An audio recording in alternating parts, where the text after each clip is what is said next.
지난번 영상에서는 제가 소프트웨어 마이스트로에 참여하면서 느꼈던 바와 소프트웨어 마이스트로의 장점에 대해서 말씀을 드렸었는데요. 이번 영상에서는 실제로 소프트웨어 마이스트로에 어떻게 하면 합격을 할 수 있는지, 그리고 합격 이후에 어떻게 활동하는 것이 좋을지에 대해서 설명을 하고자 합니다. 그래서 이렇게 이름을 공략이라고 붙였는데요. 사실 제 주관적인 생각이 많이 포함이 되어 있어요. 일단 소프트웨어 마이스트로 10기는 언제 뽑는지 확인을 했더니 이번 연도에는 정말 빠르게 모집을 하네요. 원래 일반적으로 다양한 컴퓨터 관련 대외 활동은 4월, 5월, 6월, 7월쯤에 많이 몰려 있는데요. 이번 10기는 상당히 일찍 뽑네요.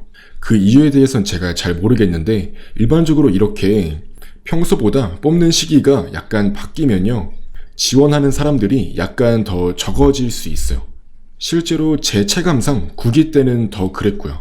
그래서 이렇게 약간 지원 시기에 변동이 있을 때를 또 잘 노리셔서 남들이 잘 모를 때 지원을 하시면 좋지 않을까 싶어요. 그래서 실제로 해당 사이트에 접속을 해보시면요, 바로 이 소프트웨어 마이스트로가 어떤 지원을 해주는 대외 활동인지에 대해서 잘 설명이 되어 있고요. 바로 지원서를 작성할 수가 있어요. 지원서를 작성할 때는 기본적으로 학력, 경력, 자격 등을 넣고요. 보시면 정말 일반적인 IT 관련 회사나 혹은 학교 등을 지원할 때 쓰는 바와 상당히 유사하다고 할 수 있어요. 자신이 소프트웨어 분야에서 노력한 바를 표현하면 되고요. 창업 경험이나 프로젝트 참여 경험이 있으면 정말 좋고요. 그런 게 없다고 하더라도 IT 관련한 내용으로 자기가 노력한 바를 혹은 자기가 관심 있게 공부를 했던 바를 적으시면 돼요. 그리고 장래 희망이나 향후 이 소프트웨어 마이스트로에 와서, 즉 합격 이후에 하고 싶은 프로젝트를 적으면 돼요.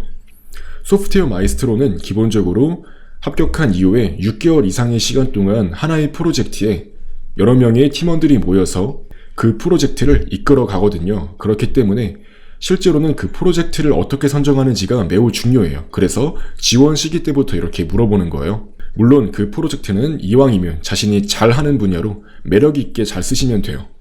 실제로는 합격 이후에 그 프로젝트를 하라고 강요하지도 않고요. 일단 팀원들이 모여서 하나의 프로젝트를 정해서 그걸로 끌고 나가기 때문에 애초에 자기가 지원했을 때 썼던 그 프로젝트를 합격 이후에도 진행하는 경우는 굉장히 적어요. 또한 기본적으로 소마에서는 팀별로 협업을 진행하기 때문에 Git과 같은 소스코드 관리 도구를 사용해 보신 경험이 있으면 정말 유리해요.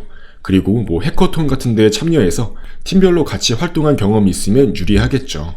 혹시나 Git을 이용해 본 경험이 없다면 지금이라도 빠르게 Git을 만들어 보시고요. 자신이 작업했던 프로젝트를 Git에 올리는 것을 추천드립니다. 특히 자기가 맡고 싶은 포지션이 서버, 클라이언트와 같은 그러한 개발직인 경우 무조건 Git을 이용하셔야 돼요. 실제로 Git 같은 경우는 나중에 창업을 하든 취업을 하든 자기 자신을 나타낼 수 있는 그러한 개발 포트폴리오가 되기 때문에 혹시나 시작하지 않으신 분들은 무조건 시작하시는 것을 추천드리고요. 그리고 수상 경력 같은 것들이 있으면 당연히 좋지만 없다고 하더라도 실제로는 대부분이 그렇게 뛰어난 수상 경력이 없는 사람들이에요. 그러니까 수상 경력이 약간 부족하다고 하더라도 너무 겁먹지 마시고요. 사실상 합격하신 분들 중에서 수상을 거의 안 해보신 분들도 많기 때문에 본인의 의지를 더욱 잘 피력하는 것이 중요하다고 할 수 있어요. 특히 나이가 어리신 분들은 더 그래요. 나이가 많으신 분들은 사실 나이가 많아서 30 전후까지 가시는 분들은 당연히 프로젝트 경험이나 앱을 개발해서 배포해 봤다든지 그러한 경험들을 가지고 있을 거라고 많이 생각을 하기 때문에 실제로도 나이가 어린 사람보다는 당연히 그 장벽이 높아질 수 있는 건 사실이에요. 하지만 일반적인 대학생분들이나 고등학생분들은 수상 경력이나 실제 프로젝트 외주 같은 걸 받아본 경험이 적은 건 당연한 거예요. 그렇기 때문에 본인의 의지를 더 잘 피력하고 더 지원서를 잘 작성하는 게 중요하다고 할 수 있어요. 그렇기 때문에 이제 지원서를 30분 남기고 쓰시는 분들도 있는데 그러지 마시고 미리미리 작성을 하시면 좋아요. 이제 사이트에 가보시면 자기가 작성하던 내용을 임시로 저장할 수도 있거든요. 그렇기 때문에 미리미리 많이 써보시고 계속해서 내용을 수정하시는 걸 추천드려요. 지금까지 자신이 경험했던 그러한 프로젝트에 대해서 얼마나 많은 것들을 느꼈고 그리고 성과를 냈는지를 쓰시면 좋아요. 정말 좋은 건 이제 뭐 앱을 배포해서 앱 다운로드 횟수가 어느 정도까지 갔고 이로 인해서 뭐 어떤 수익을 얻었으며 어떻게 소개된 적이 있다. 뭐 이런 것들을 쓰면 정말 좋겠죠? 물론 지원하시는 분들 중에서 그렇게 좋은 성과를 많이 내신 분들은 거의 없어요. 그러니까 눈에 보이는 그러한 대단한 성과가 아니라고 하더라도 본인이 처한 상황에서 자신을 얼마나 성장시킬 수 있는 그러한 프로젝트를 경험했는지를 잘 쓰시면 될 것 같아요.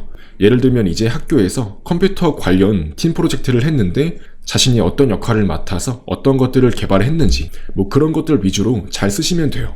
이제 실제로 지원서를 내고 나서는 인적성 검사를 치르게 될 건데요. 이제 인적성 검사 같은 경우는 사실 그렇게 막 이상하게 쓰지 않는 이상 떨어뜨리진 않아요. 그렇기 때문에 사실상 합격과 불합격에 큰 영향을 미치는 요소는 아니라고 할 수 있고요. 그래도 일반적으로 인적성 검사는 인터넷으로 많이 치르거든요. 그렇기 때문에 정신이 맑고 집중할 수 있는 시간대를 고르시면 돼요. 그리고 이후에는 코딩 테스트를 보게 되는데요. 쉽게 말하면 알고리즘 문제를 푸는 거예요.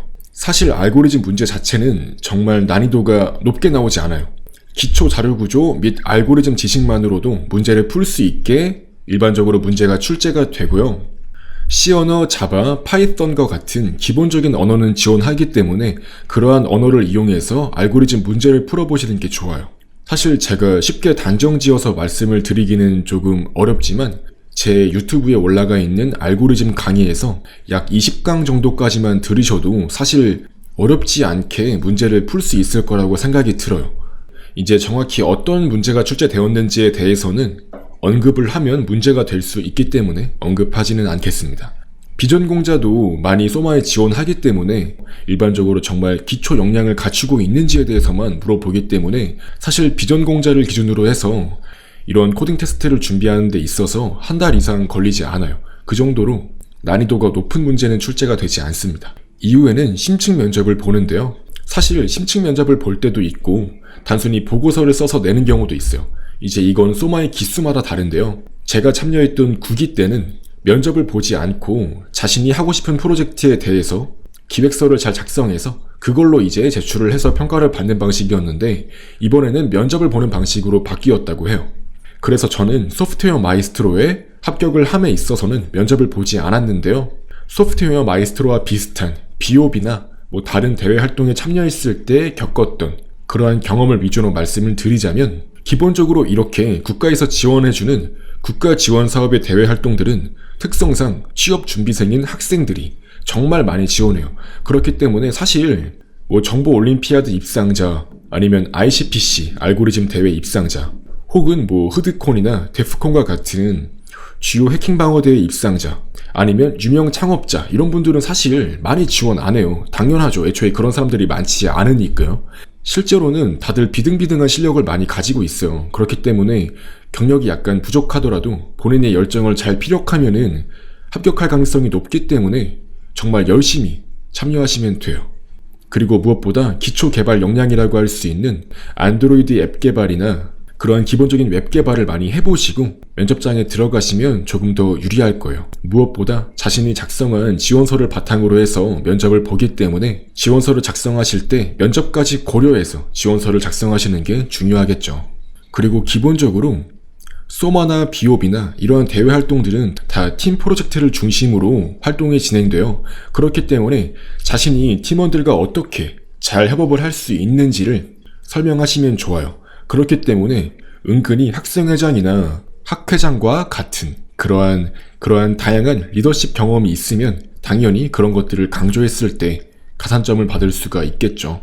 그래서 실제로는 개발 역량이 많이 부족하다고 하더라도 자신이 잘 참여하겠다는 그런 열정을 잘 보여주면은 높게 점수를 받을 수 있을 거예요. 그러니까 이런 점들을 많이 유의하시면 되고요. 주변에 정말 잘하는 사람들이 많이 지원한다고 해서 쫄지 않았으면 좋겠어요. 정말로. 그리고 이제 실제로 합격을 하게 되면은 OT를 가실 건데요. OT는 생각보다 그래도 재미있어요. 그래서 잘 참여하시면 되고요.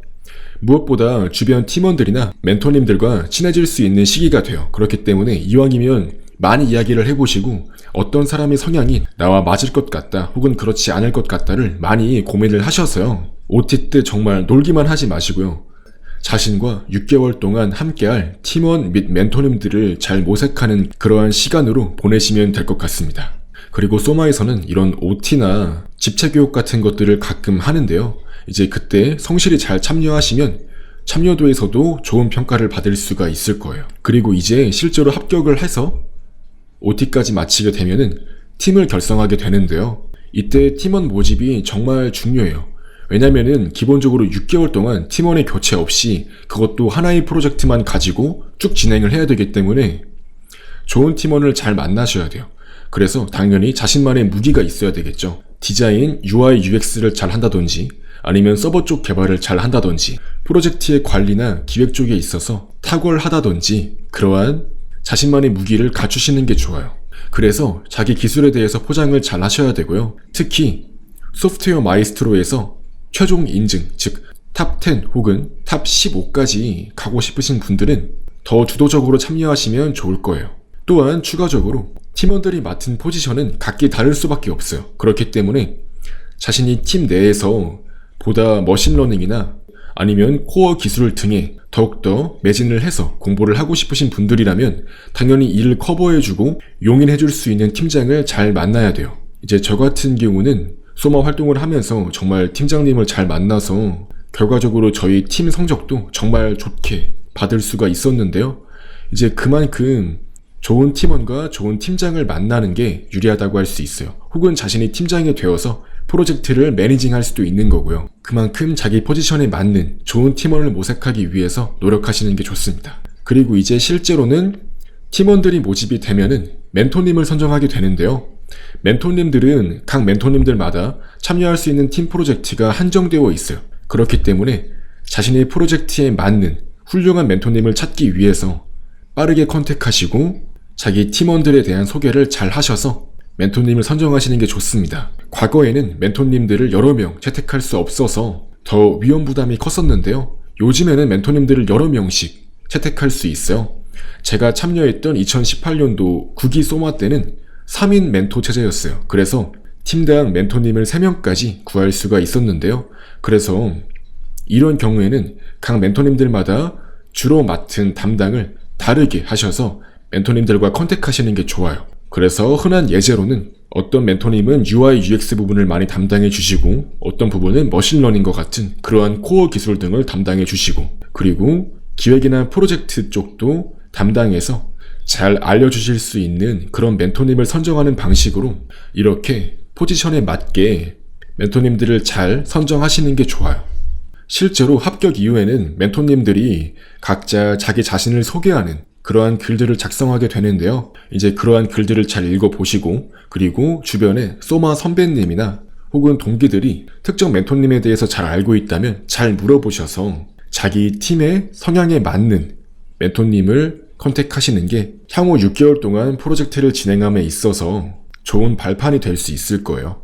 그리고 소마는 팀 평가도 있고 개인 역량 평가도 존재하는데요. 과거에는 모든 팀원들이 동일하게 팀 내에서 평가를 받는 그러한 구조를 가지기도 했는데 최근 소마에서는 개인 역량 평가가 따로 존재하는 구조를 가지고 있어요. 그래서 일반적으로 개인 역량 평가를 진행한다면 과제 혹은 탑싯과 같은 소프트웨어 역량 평가 시험을 치르는 방식으로 평가를 진행하는데요. 이때 과제 같은 경우는 사실 개인 평가로 들어간다고 하더라도 실제로는 주변 팀원들이나 다른 멘토님들한테 도움을 얻으면서 문제를 해결할 수 있기 때문에 더 많은 노력을 할수록 좋은 평가를 받을 수가 있겠죠. 그리고 탑싯 같은 경우는 완전히 개인 평가예요. 그래서 전통적인 컴퓨터 공학 활용 지식을 많이 물어보는 시험이기 때문에 이 시험을 잘 보시면 또한 개인 평가를 잘 받을 수 있겠죠. 탑싯 같은 경우는 제가 나중에 따로 별도의 강의로 빼서 간단하게 소개를 해드리려고 해요. 또한 탑싯 같은 경우는 소마에서 시험 비용을 내주거든요. 그래서 시험을 그냥 바로 볼 수가 있고 뿐만 아니라 탑싯을 치름에 있어서 대학생들 중에서 전국 4등 안에 들면은 노트북 혹은 해외 연수를 보내주거든요. 그래서 저도 그냥 아무 생각 없이 본 시험인데 전국 4등을 해서 노트북을 받았었거든요. 그래서 그냥 열심히만 참여하면은 그렇게 뜻밖의 행운의 상 같은 걸 받을 수도 있으니까요. 소마에서 진행하는 개인 역량 평가에도 잘 참여하시면 됩니다. 기본적으로 소프트웨어 역량을 기름에 있어서 도움이 되는 그러한 요소들로 평가를 치르기 때문에 사실 이러한 평가 자체에만 많이 집중을 하셔도 당연히 실력이 늘게 될 거예요. 그리고 실제로 프로젝트를 진행함에 있어서 멘토님들과 그리고 팀원들과 잘 협의를 해서 좋은 툴을 선정해서 프로젝트를 진행하는 것이 좋아요. 즉 자신이 서버 개발자든 클라이언트 개발자든 상관없이 무조건 프로젝트 관련 툴을 사용하시게 될 건데요. 일반적으로 소스코드를 관리할 때는 깃을 많이 쓰고요. 일정을 관리할 때는 노션이나 트렐로 같은 걸 많이 써요.